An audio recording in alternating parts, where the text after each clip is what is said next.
ख़राब लगता है जब इस तरह की चर्चाएं वो लोग करते हैं जिनको इस सब्जेक्ट का नॉलेज नहीं है।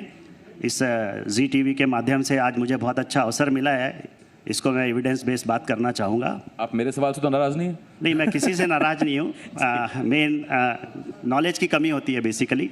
जिस सब्जेक्ट में आप नहीं होते हैं उस सब्जेक्ट की बात करने के पहले उसका नॉलेज होना ज़रूरी है, मेरा ऐसा मानना है। नहीं तो सुनना चाहिए लोगों को। तो सीजेरियन डिलीवरी ज़्यादा होती हैं, ये बिल्कुल सच बात है आज की डेट में। उसके बहुत सारे कारण हैं। तो सबसे पहले तो मैं आसिफ जी आपको एक काम देना चाहूँगा, एक जिम्मेदारी सौंपना चाहूँगा कि आप एक ये सर्वे करिए कि जो डॉक्टर पॉपुलेशन है उनकी फैमिलीज़ में सीजेरियन डिलीवरी ज़्यादा है कि नॉन डॉक्टर पॉपुलेशन की। मैं एविडेंस बेस्ड बात कर रहा हूँ।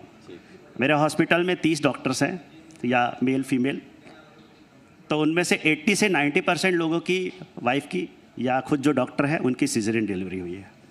मैं एक एनेस्थेटिस्ट हूँ, मैंने 40,000 से ज़्यादा सर्जरीज परफॉर्म की है। मेरे 2 बेटे हैं, दोनों सीजरियन से हुए हैं। तो सीजरियन डिलीवरी ज़बरदस्ती की जाती है, ये इसका सबसे बड़ा एविडेंस आपको मिलेगा। इसके सर्वे करने की जिम्मेदारी मैं आपको दे रहा हूँ। नेक्स्ट कॉन्क्लेव में कभी बात होगी तो मैं आपसे ये प्रश्न पूछूंगा। अब सेकंड इसका पार्ट है कि ज़्यादा क्यों हो रही है। देखिए, आज का जो टाइम है बहुत स्ट्रेसफुल टाइम है। शादियां बहुत लेट होती है, आपको जो इफ़ेक्टिव रिप्रोडक्टिव पीरियड मिलता है वो बहुत कम होता है। पहला कारण, पहले जो है 16-18 साल में शादियां होती थी और उस समय जो स्ट्रेंथ होती है मदर की और उस परिवेश में जो फिजियोलॉजिकल और फिज़िकल स्ट्रेंथ थी वो आज की फ़ीमेल में नहीं है। आज जिस तरह की मानसिक स्थिति से फ़ीमेल गुजर रही है उसको आप मैडम से ज़्यादा बेहतर और कौन समझेगा। इसलिए मेरा ये कहना है कि हर प्रेगनेंसी जो है अपने आप में बहुत प्रेशियस है। इनफर्टिलिटी आज की डेट में सबसे बड़ा इशू है और आने वाले टाइम में और बहुत बड़ा इशू बनने वाला है। सेकंड, 1 या 2 बच्चे होने हैं और हर किसी को चाहिए कि वो 100% सेफ़ होना चाहिए।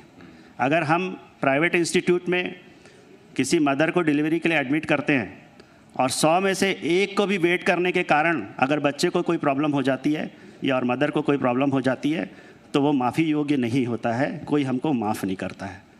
आप लोगों को एक स्टडी और करनी चाहिए कि जिन गवर्नमेंट हॉस्पिटल्स में जहाँ पे नॉर्मल डिलीवरी होती है ज़्यादा और जिन प्राइवेट हॉस्पिटल्स में सीजरियन डिलीवरी ज़्यादा होती है, तो नॉर्मल डिलीवरी जिस इंस्टीट्यूट में ज़्यादा हुई है वहाँ कितने % केसेस में बच्चों में सेरिब्रल पाल्सी के इंसिडेंसेस ज़्यादा हैं। इस चीज़ की बात किए बिना ये प्रश्न अधूरा रह जाएगा। ये जो समस्या बताई उसके बारे में थोड़ा सरल शब्दों में बताइएगा ताकि लोगों को समझ में आए। जो मैंने बच्चे की कॉम्प्लिकेशन की बात की, कभी कभी ऐसा होता है कि जब ज़बरदस्ती नॉर्मल डिलीवरी कराने की कोशिश की जाती है तो बच्चे के जो बाद में जो डेवलपमेंट होना चाहिए वो नॉर्मल नहीं होता, उसमें से सेरिब्रल पॉल्सी एक चीज़ है।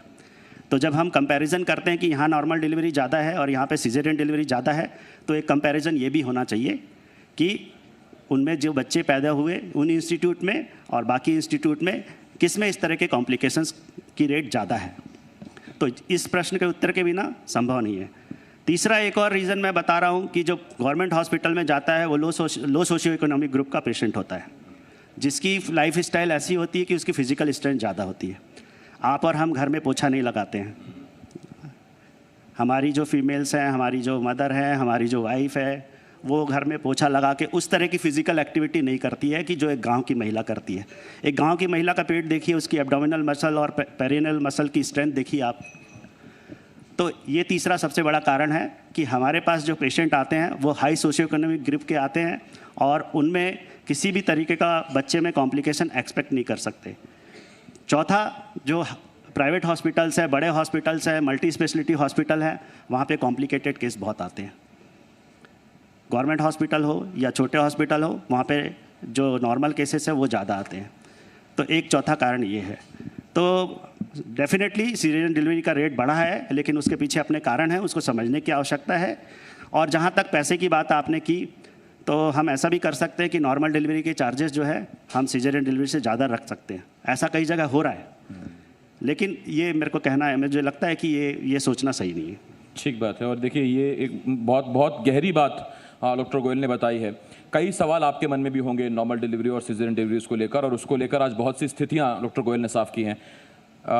डॉक्टर गोयल और उनके जैसे डॉक्टर्स ने बच्चे को इस दुनिया में ला दिया। अब आनंद जी, उसके बाद काम शुरू होता है आपका, क्योंकि अब आपको उस बच्चे को एक कामयाब इंसान बनाना है।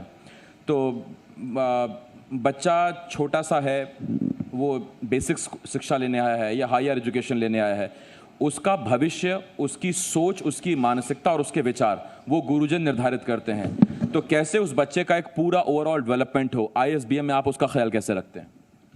हम जैसे ही बच्चा हमारे विश्वविद्यालय में एडमिशन लेता है, उसके बाद में उसके जो प्रतिभा है उसका आकलन किया जाता है। आंतरिक आकलन बहुत ज़रूरी है। जब तक हम उसके अंदरूनी प्रतिभा को देखेंगे नहीं, तब तक हम उसे निखार नहीं सकेंगे।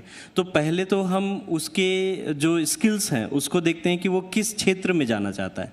स्पोर्ट्स में जाना चाहता है, साइंटिस्ट की तरह से उसका सोच है, या वो एक अच्छा मेरिटोरियस स्टूडेंट्स के रूप में रहना चाहता है, या एक कॉमन स्टूडेंट्स के रूप में रहना चाहता है।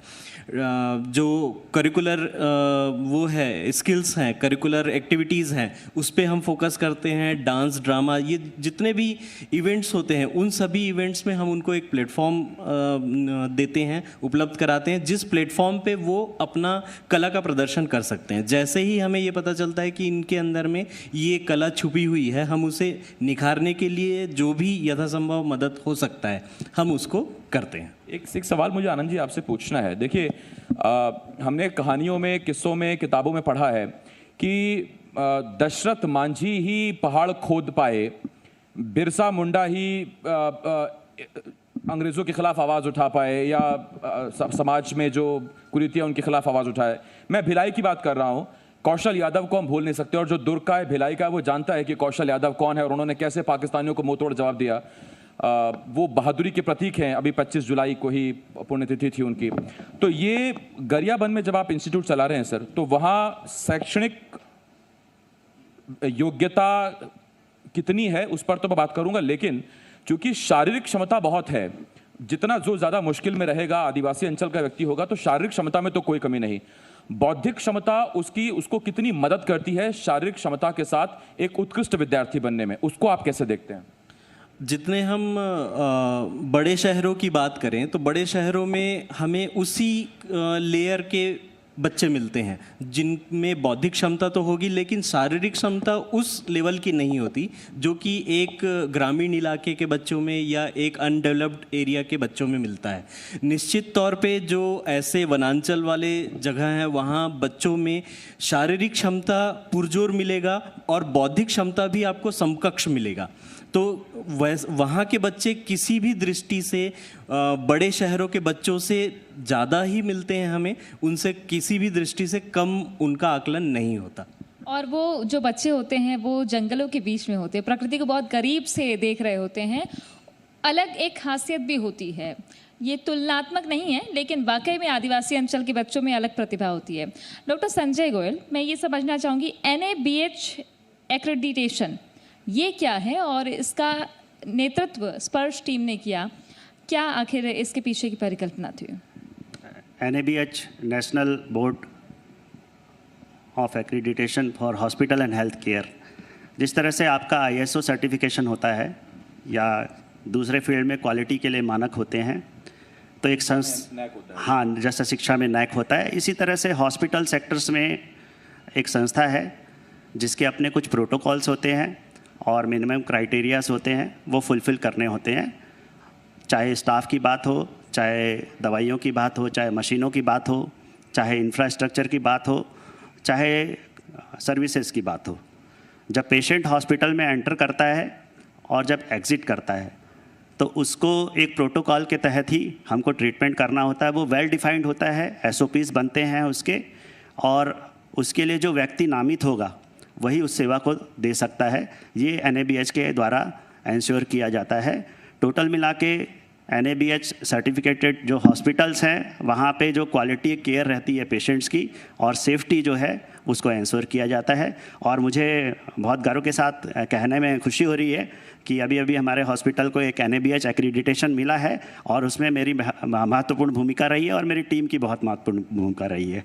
तो मैं आम जनता से यही कहना चाहूँगा कि जो NABH एक्रीडिटेड हॉस्पिटल है उसमें बेहतर सुविधाएं आपको मिलती है, आपको वहाँ पे जाना चाहिए। जी, ये बहुत अच्छी बात है कि आप जब अच्छा काम करते हैं तो फिर आपको ऐसी मान्यता और ऐसी एक सम्मान और पहचान मिलता है। आखिरी 30 सेकंड में एक छोटा सवाल मैं आनंद जी आपसे पूछना चाहूँगा। आप युवा भारत का निर्माण कर रहे हैं, तो छत्तीसगढ़ के और देश के युवाओं को क्या संदेश देंगे आज आप? मैं इस आपके मंच से यही कहना चाहूँगा कि किसी भी कार्य को यदि हम दिल से करें, मन लगा कर करें, तो किसी भी कार्य में ऊंचाइयों को हासिल करने में हमें किसी भी प्रकार की परेशानी नहीं आती। यही बात शिक्षा के क्षेत्र में भी है। आप जिस किसी भी शिक्षा के आयाम में जाएं, जिस किसी भी पाठ्यक्रम को आप सिलेक्ट करें, उस पाठ्यक्रम में अपना 100% आप दें, पूरी ईमानदारी से दें। वह पाठ्यक्रम आपको निश्चित तौर पे एक बड़े पोजीशन पे लेके जाएगा और आप अपने धरा का, अपने राज्य का, अपने देश का नाम रोशन कर पाएंगे। और जब आप ऐसा करेंगे तो फिर आनंद की अनुभूति आपको भी होगी। और डॉक्टर गोयल, आप नॉट आउट ऐसे ही खेलते रहें, रिकॉर्ड्स आपके नाम बनते रहे। बहुत धन्यवाद आपका। Thank you very much. तो ये जो चर्चा थी वो इस बात पर कि कैसे आदिवासी अंचलों में, सुदूर ग्रामीण इलाकों में हमने शिक्षा की अलग जगाई, छत्तीसगढ़ में एक रिकॉर्ड कायम किया। इसलिए इन अतिथियों का हम सम्मान करना चाहते हैं। मैं मंच पर आमंत्रित करना चाहूँगी राजीव त्रिपाठी जी को, जी मध्य प्रदेश छत्तीसगढ़ के सेल्स हेड, वे आए मंच पर और इनका सम्मान करें। तो हमारे साथ में जुड़े थे स्पर्श मल्टी स्पेशलिटी हॉस्पिटल के director doctor Sanjay Goyal. Doctor Sanjay Goyal जिन्होंने 40,000 से ज़्यादा सर्जरी की है। और एक मिथ, ये जो धारणा बन गई है कि ऑपरेशन कर देना डिलीवरी के समय में, ये प्राइवेट अस्पताल जाओ तो ऑपरेशन कर दिया करते हैं, ये मिथ उन्होंने दूर किया है कि नॉर्मल डिलीवरी किस कंडीशन में होती है और सिजेरियन डिलीवरी किस कंडीशन में होती है। ज़बरदस्ती सिजेरियन डिलीवरी नहीं की जाती है। कौन से केसेस हैं ये डॉक्टर संजय गोयल ने बताया है। साथ ही ISBM यूनिवर्सिटी एक बहुत नेक पहल के साथ आदिवासी अंचलों के बच्चों को पड़ोसी राज्य में भी विश्वास लगातार बढ़ता गया ISBM यूनिवर्सिटी को लेकर, तो उनका भी सम्मान आज हम इस मंच पर कर रहे हैं।